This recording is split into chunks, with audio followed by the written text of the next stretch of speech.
I welcome the opportunity for us to put the case to the people of Britain to stand up against this government and its failed economic agenda, which has left our NHS in problems, which has left our schools underfunded, which has left so many people uncertain.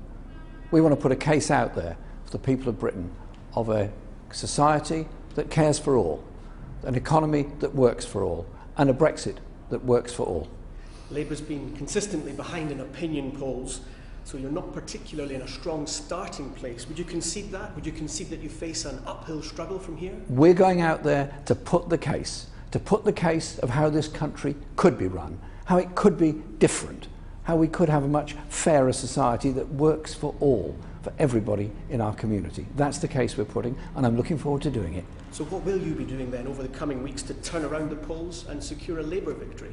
We're putting the case out there to deal with the housing crisis, to deal with the education funding crisis, to deal with the National Health Service, but above all, about an economy that works for all by investment in our infrastructure, investment in our manufacturing industries, to give real hope and real opportunities for everybody in this country.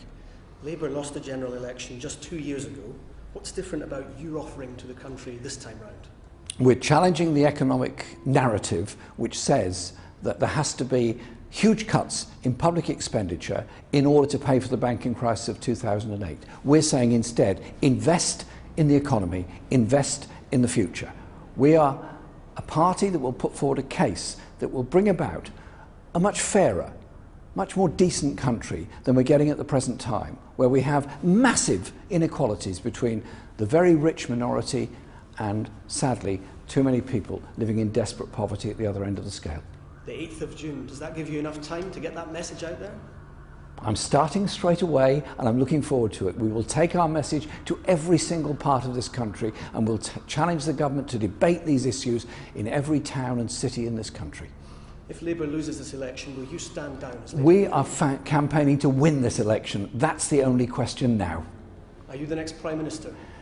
If we win the election, yes, and I want to lead a government that will transform this country, give real hope to everybody, and above all, bring about a principle of justice for everybody and economic opportunities for everybody.